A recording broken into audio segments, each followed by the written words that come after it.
When a couple is together, many of the things that they struggle with as a couple were taught to them during childhood. And for the most part, we all, there's always things that we got from our parents that we have to redo. They were things that maybe won't work for us in the future. Usually things that, we realized we're not going to do that with our kids. It might have hurt our feelings or it might have made us feel guilty. And then we switch those things up. And for the most part, that's typical. And when I'm seeing clients in therapy, I look for those patterns, and many times they know what they are. They want to redo something, and so we work on that together. But this is not like what happens when one of you was raised by toxic parents. And the problem is when I do some pre-marriage work, the people that you're dating many times are in the grips of a toxic parent. Now, if you grew up in a family that was loving and your parents were really cool, they give you space and you're not totally at the beck and call, you grow up feeling independent. And maybe sometimes when you're with somebody who does not have that, you start saying, maybe my parents were neglectful and yours are actually more like how loving parents should be.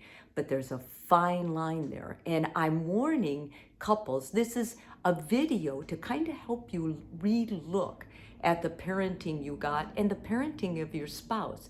Because if your spouse or your partner was raised with a toxic parent, it will continue to come up in every argument, in every stressful situation that you ever go through together until you resolve it. So if you're dating right now and you're not married, then this video is going to help you, kind of decide and clearly look at if your significant other's parents are perhaps toxic. And if you watch this and you're looking and thinking, oh my goodness, this fits my fiance's or my significant other's parents profile exactly. What I suggest you do, I'm going to talk to you at the end of this, because I think it's very important how you approach it, because many times your significant other does not know and they will defend the parents' actions. And that's important for you to know up front. They sometimes will take their parents' view over yours, and you don't want to ruin a relationship that's really good just because you brought up something so hurtful to them they weren't ready for it. Okay, so the first of these, they continue to ask for financial help.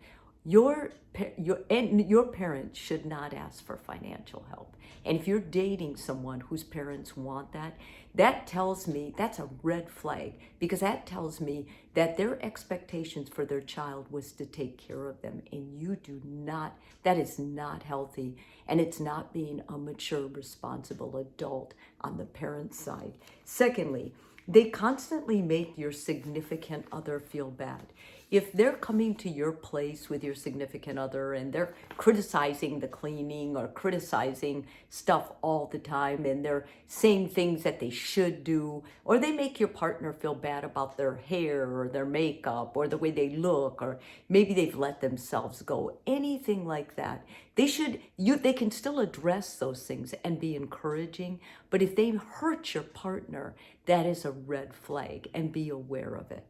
Thirdly, they act like you're not enough. So basically, they'll undermine you. They'll take your significant other alone and say, they're not doing this, your significant other doesn't do this. They're very critical. And so your partner comes home looking at you differently because they've been, in a sense, kind of brainwashed with their parents telling them all this terrible stuff about you. When mature, responsible, loving parents meet the significant other, they no doubt will see things that they may not like about you, but it doesn't mean they won't see the great things either. And it doesn't mean they'll criticize you. They're going to be more likely to trust that their child made a good choice and this is the person they need. It's not about what they need. It's about who loves and who their child loves. Next, they've already planned your future. Like if they have plans for you, maybe they're coercing you into a business with them and they've got your plan. Well, you could have kids between this year and this year or anything like this, or they're making plans for some trip that you have to go on and then they mandate that you go or you're betraying the family. They do all these little manipulative twists that end up making you feel guilty and badly about yourself. That is a red flag.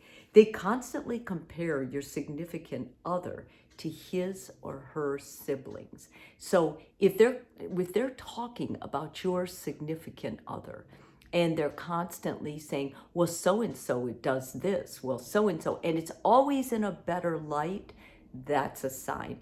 Good parents do not compare children. They may compare in fun humor and say, well, yes, so and so is like this, and then I got this one, you're so different, but overall you have many of the same values. That's what good parenting is. But when they use you, when they start comparing to get like a competition going, that's very detrimental to the family unit.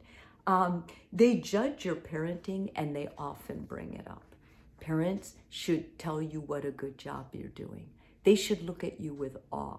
They should say things like, wow, I don't know how you do it. I'm not sure I could do it. Because in honest truth, I'm a parent of a child who's a parent. And I can tell you, I'm not sure I could do what either one of them are doing. So I'm really, and I like to think of myself as being a balanced, good parent.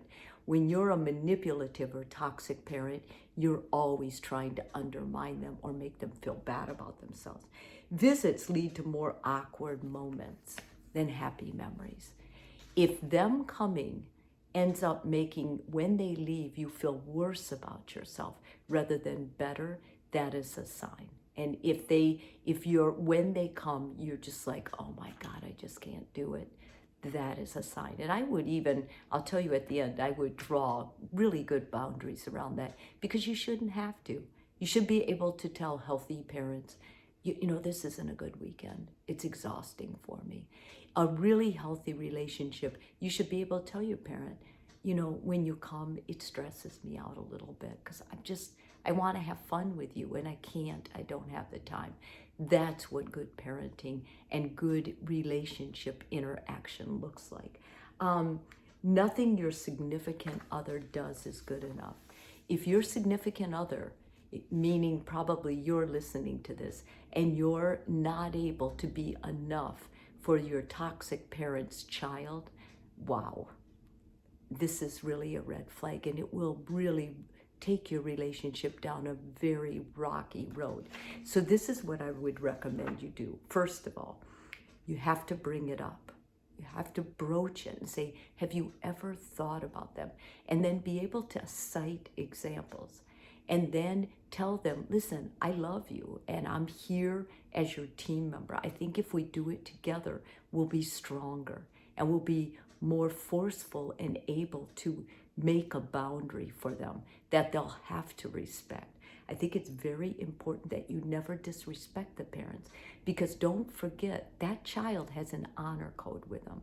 And they may be able to be mad at them and disrespectful, but that doesn't give you license to do the same. So it's important you're respectful, but you make the boundary. And I think lastly, remind your significant other, I love you and we will work this out. I'm not going to let what your parents have done or what they continue to try and do ruin us. I love us too much to allow that. And when you say that, you reassure your partner that you will do it together in a loving, respectful, firm way.